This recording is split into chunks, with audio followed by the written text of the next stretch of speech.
Hi, welcome back to Author Talk. Today I'm here with Erinn Batykefer, and she is a librarian at New Canaan Library here in Connecticut. And she has written a collection of poetry, which I will let her tell you the title of. Yeah, nobody can pronounce this. It's called Allegheny Monongahela, and it's named after the two rivers that come together in Pittsburgh at a confluence. Ah, nice. Yeah. So, here it is. Yay! There's a picture of you on the back. There is. That's a super old picture of me on the back. So a lot of people, I would say, I mean, maybe not, a lot of people I know have, kind of have a hard time with poetry, but you have a book of it, so Right. Is this something that you struggled with at first, or has it always come kind of naturally to you? I don't think poetry is one of those natural or unnatural things. And this is what I used to tell people all the time when I was teaching classes, which is that poetry is not an effort to obfuscate meaning. That is not the point of poetry. So if you're coming at it with, this is not straightforward, you're right, but it is not intentionally not straightforward. The entire point of poetry is to articulate in words things that don't fit in words. So, huge realizations, moments of clarity or understanding, moments of intense feeling or sensation. These are the things that are often inspirations for poetry, right? And then the poet wrestles with our language, which is an impoverished tool, in order to articulate those things that are ineffable, those things that are impossible to hold in words. So essentially, a poet is doing this Sisyphean task of trying to articulate to you something that is just not made for words. Mm-hmm. So they're trying to articulate the same kinds of things and feelings that, musicians are articulating with sound, mm-hmm. right? And there's lots of really interesting new research around music. There's a particular article, I think, that came out from the Smithsonian that's fascinating about what actually happens when a piece of music gives you chills, right? Everybody's had that, where like you get to the big swelling crescendo of this movement and all of a sudden you're like, whoa, how did sounds do that to me? Right? But that is the point of a piece of music, is to replicate a feeling in a person.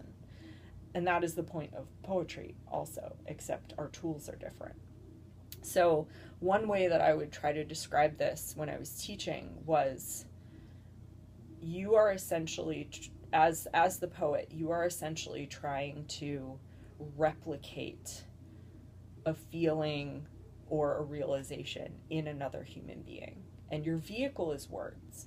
So if it was perfect, this would be telepathy.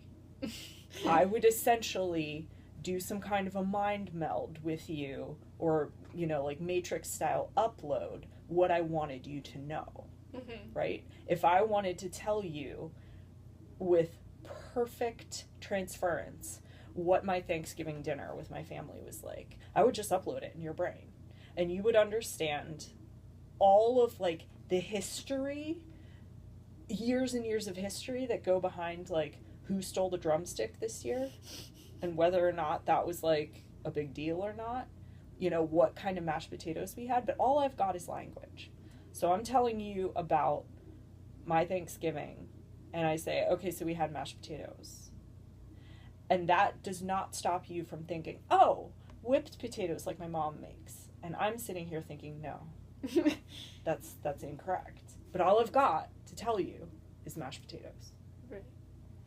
So the challenge of poetry is to be really specific, and the tools that we use in order to make that transference as close as we can get without actual telepathy are metaphors. Mm-hmm. So we say, okay, I'm never going to be able to do that mind meld thing and give you the whole story.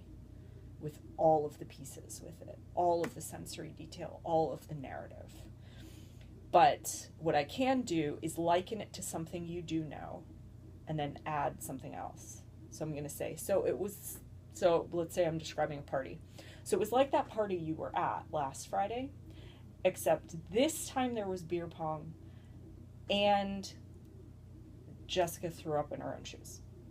So you know all the details of the party you were at, and you can add beer pong and vomit. Mm-hmm. And you can say, all right, I have a sense of what this party was like, because it's likened to something I know, but it has these other things that I'm aware of what they are. But that's never going to give you the full experience, right? Mm-hmm. So that's kind of how metaphor works. And that is the point of poetry. So what we're trying to articulate in a book of poems is so beyond what words can actually do, that's why it feels hard. Mm-hmm. But you have to understand that the poet has put in a tremendous amount of work into making it as easy as it can be. Yeah. Right? So if you're reading carefully, you're much more likely to be able to get there. But it's practice, because it's a different language. Right. You know, it's written in English, but it doesn't mean it's not a different language. Mm-hmm.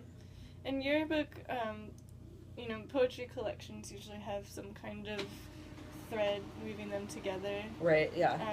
What would you say yours is? I had a couple different ones. So almost all of the poems that are in here were written in the summer of 2006. It was the year between the first and second year of my MFA. I was alone in Madison, Wisconsin. Everybody had left school. I had a weird job in the archives of the Wisconsin Historical Society. So I would go there in this like dungeonous sort of place and file really strange manuscripts stuff. And then I would come home at like noon, and then I'd go to the coffee shop for a couple of hours. Hi, Kathy. Hi, excuse me. Hi, thanks. And I would write a poem. So I wrote a poem a day for 50 days. And the project was, I would write it, I would file it, and I would not look at it again. I would just move on. And I would do everything I could in one day to say, this poem is done. And let me tell you, like, it doesn't seem like a lot when you're like, oh, you wrote a poem a day for 50 days. That was hard fucking work. It was almost impossible. Pretty impressive, actually. It was really, really hard. And it was one of those things where I think writers often talk about, like, gift pieces, right? Mm-hmm. Like the poem that just came to you, right? Or this, like the short story that just fell out of the sky. And the problem with that is that it perpetuates this myth of an artist as just somebody who receives things through some kind of divine inspiration, and that it doesn't come with work. Right. And that's really problematic, because the only way you get to that gift poem is by working your ass off making non-gift poems for a really long time, and like making these synapses in your brain go together that all of a sudden then spurt out this perfect thing. Mm-hmm. So in this book, there is one gift poem that just came out of nowhere. And how many poems are in the book total? It's 7 sections of 7, I think, so there's about 50. Yeah, and then one opening, so it's a 50. So 50 poems, you get one that fits that myth of, the divinely inspired artist. So this whole series, I had 2 interweaving series that went through the whole book, and one of them is an ekphrastic series, which is just a fancy Greek word that means art about art. And all of them are titled after Georgia O'Keeffe paintings. I was in Wisconsin. Georgia O'Keeffe grew up in Sun Prairie, which was right down the street from where I lived. And I was an art history major, so I had sort of like that background of the history around her style of art and her as an icon. So I was using those as jumping off points, as sort of imagistic centers for each poem that I wrote. So there's that series that runs through the book, and then there's a series of sonnets that runs through the book. and those kind of wove together, and then everything else is just sort of like narrative framing that happens. Mhm. So yeah, I think, I mean, so much of putting together a poetry book really does look at narrative in the same way that other kinds of writers do, except you're piecing it together from bits, Yeah. rather it's than more like talking a about word puzzle. Yes, Like a it word is. puzzle. It's kind of like a puzzle. Yeah. Where you're like, I have all these pieces. How do I arrange them in this linear thing, which is not how they were made, in order to say something larger? And I think it was William Carlos Williams who said something that I really thought about a lot while I was writing and putting together this book, which is that in a book of 39 poems, the 40th poem is the book. So you essentially have all of these 39 pieces that you have to look at as pieces of a whole. Which one is the first stanza? Which one is your closing stanza? Which one comes at the midpoint? You have to think about that. And I did, at least. I think some people just toss them up in the air and are like, that's the order right there. That was real intentional. And maybe that's part of their project. But for me, this was much more narrative than I think the individual poems may come off as. Mm-hmm. Nobody in my workshop knew what the hell I was talking about with all of these Georgia O'Keeffe poems. They were like, what is the significance of this? Like, because I think they could feel it, that there was something more there. And I actually, and I think a lot of people, depending on the makeup of your workshop, it may be more or less helpful to pay attention or not pay attention to the people in it. But my first workshop, I paid attention to zero things anybody said.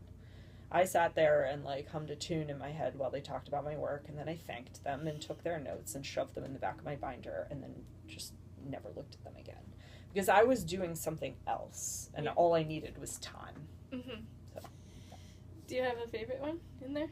The gift poem is actually my favorite one. Do you want to read it? Sure, I'll read it. This one, let me figure out where it is. Despite the amount of time you put into doing one of these, you never know where the hell any of the poems ended up. Like, all right. It's a surprise every time. It's a surprise! So this one basically fell out of me one day after I had written so many others. And it's called Allegheny Love Letter. So it's spoken in the voice of the Allegheny River. As the knife is made to cut, I can be nothing less than I am, and so I will be honest. I have no memory, and I am always running away. Even after rain, when my skin is glass, and I reflect back everything you say, already a dam is opening upstream to wash you away. You know this, as you must know that in me eyeless, limnivorous fishes dig food from the muck among rotting suicides, that every flood has me spilling sewage and gore over my banks. And still, there you are among sycamores or waving from bridges. Like a fool, you carry me with you in the volume of your skin like a photo. Green veins tattoo a map of me over your wrists. You must know that if I love you back, it will be at 60,000 cubic feet per second. This is not meander, not the slow lave of an oxbow. This is arc and animals scrambling for high ground, eyes rolling. Below the surface, my current gathers itself into what I really am, amnesiac, unmerciful. I will sweep you away, and when you are gone, in relentless grief, I will flood my banks to touch the earth where you stood and wash them down to bedrock. That one's still my fave. I liked it. Good. You don't have to. It's funny, I feel like poetry is a lot like the same problem I had with Shakespeare plays as a kid, where reading them doesn't really help. You have to hear it. That's actually a really good point. Yeah.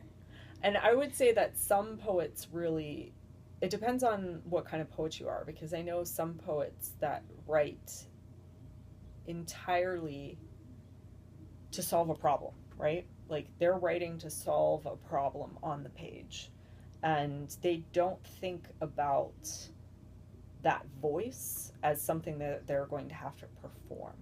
Mm-hmm. I didn't think that way. Like I always had this consciousness of voice, and I tend to write by reading. So I'll write something, I'll read it, I'll feel what the rhythm is or the sounds. I'll work on some diction things based on that. But some people really don't, and it's just approaches. So I think some stuff you can read and it's fine, and some stuff really does need to be performed because I think Billy Collins might be an interesting example of this, because there are some of his poems that on the page can feel really somber, right? Like they're hinting at some sort of something dark. And then you hear him read them, and he is not my favorite poet, but like he approaches them with this humorous sort of facile tone that completely takes away what appeared to be on the page. So I think that's a good point, is that's really interesting that a reading can really guide the intentions behind what's on the page in a way that you're not always gonna have otherwise, which is why places like the American Poetry Society online has an entire sound cloud of the poems that they do for every single day, poem a day, also has a SoundCloud link where you can hear the author reading it. Mm-hmm. And you can read a little bit about what their impetus was. And I think they have a whole 501c3 nonprofit arm that their mission is to bring poetry to more people. And right. So having those entry points of being able to hear it and hearing what made the poet write it, where was the inspiration, are more accessible than just seeing it out of nowhere and feeling that feeling of I don't know how to read this and I don't know how to get into it, therefore poetry must not be for me. So they're doing a lot of really good work to kind of break down that sense that poetry is not for me. Because you can really understand the work of a poem if you hear the poet say, okay, these are two things that I was crashing together in my mind in order to come at a deeper truth. Or to hear them say it and just hear the music of it. So, yeah. Are you working on anything right now? Yeah. So this was my first book, which is super old right now. And sometimes I go back through and I'm like, I don't like any of this anymore. I'm done with this. This is over. And then I had another book come out that was nonfiction that I wrote with a friend of mine named Laura Damon Moore. And we run the Libraries Incubator Project, which is an online platform that talks about libraries as creative spaces. And so we wrote a book through Coffee House Press called The Artist's Library, a field guide that has a bunch of different exercises that we interviewed all of these artists that have interviews on our site about, how do they come into the library space and do their work. So you can go through the book and it has like little notes pages and things. You can basically destroy it, and that's what I say in the intro to the book is, I want you to use this thing up. Mm-hmm. I don't want it to be this precious thing. I want you to destroy it, essentially. And that was our second book that came out a few years ago. And then I did a novel in a year workshop through the Madison Writers Studio, which is run by Susanna Daniel and Michelle Wilgen, who are two writers who live in Madison area. Both of them really wonderful critics and really smart teachers, very successful in their own right. Michelle wrote You're Not You, which I think is becoming a movie at some point. Who knows where in the process that is. And then Susanna wrote Stiltsville and Sea Creatures, both of which had some really wonderful reviews and some really great, there was this great NPR production of Sea Creatures that, had different actors for all of the narrators and stuff. It was really neat, and they did it serially over the course of the summer.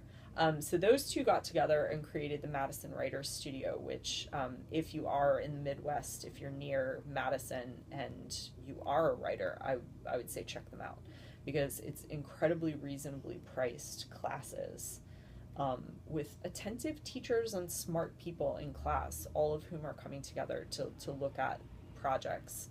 So Michelle will do like a memoir in a year, or just a nonfiction workshop.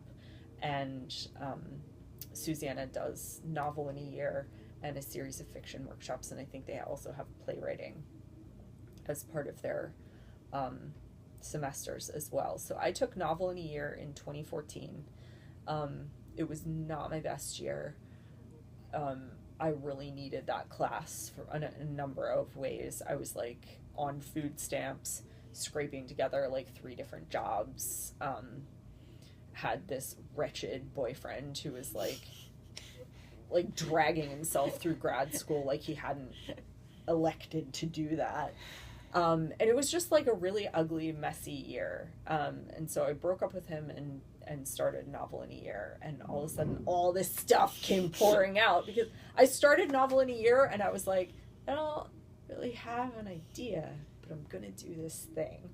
And then on Christmas Eve, so novel in a year started in January, our first pack was due on January 8th. We had to have 25 pages, your first 25 pages of the novel. And so on December 24th, it's Christmas Eve, my parents are having this, like, every year we do this massive Christmas Eve thing. Everybody's coming over, my mom is yelling at me to, like, defrost the fucking shrimp. And I'm like, so I have this idea. And all of a sudden I had like this first section, and I knew who like the main character was, and I knew where it was headed. I knew what, at that point I knew what the midpoint was.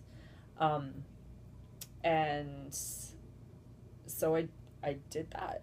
That was the first entry into novel in a year with Susanna, and that I was actually the first novel in a year class. So they were really great folks. They were very helpful, and that was a good project to sink myself into while I was in my last year in Madison. I moved in October of that year and came here. So I finished that book. That's it was like 500 pages by the time I was done. Which was the longest book in class, but it took me a lot to figure out what the hell I was doing. Mm-hmm. So there was plenty of stuff that needed to be cut. So that's out to agents now, and I'm working right now on another novel that just sort of like flew at me out of nowhere, mostly because I was avoiding editing the first novel. I was like, the first novel is called The Feral Girls Were Here. And I know, like, it's, theoretically will be part of a series, and I know what the other 2 books are about and who they follow. But my brain was like, yeah, we're going to do something else right now. I think mostly because I was avoiding editing The Feral Girls Were Here. So right now I'm working on, I have a giant Scrivener doc with this massive outline in it. And it's a book that is totally different than the first one, and it's about swimmers, which I am not a swimmer, like, at all. I'm a person who loves clock-based sport. Any sports that involve projectiles, I could care less. I don't care. I don't want to watch it. I don't want to hear people talk about it. I wish they didn't exist. But if there's a marathon happening, if I can watch 6 straight hours of the Tour de France, the 1,500 meter swim that takes like all day, I'll watch those. Yeah, I'll watch them. So, I was like, as a fan, I was coming at it from this standpoint of like, nobody ever watches swimming unless it's the Olympics or you're me and you're like, oh, hey, they're doing the NCAA, whatever, and I can stream it online. I'll watch that because, I love clock-based sports. So I joined a master's swim team here in Connecticut, and I've been swimming since like May 2nd or something, and like I am totally useless in the pool. Like completely useless. My form is much better than it was when I started, because like when I started it was like, oh, okay, you basically know all how not to drown, but anything else we could ask you to do is just going nowhere. But you know, like now I feel like I'm much better. Like I not only know how not to drown, but how to swim in some cases. And it's been great, because I think there's this wonderful obsessive element that happens for me with a project, which is I need to be immersed in it. Mm-hmm. And with the Feral Girls Were Here, I was drawing on a completely different set of experiences that I'd had earlier as an art student, and on a rowing team, which was a smaller part of the novel. And I could call those things up by memory, but I didn't have anything with this idea.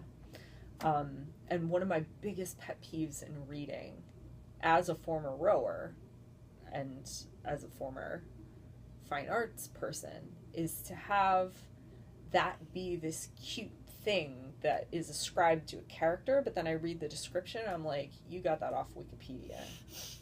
There's nothing behind this that has, you know, anything genuine. Mm-hmm.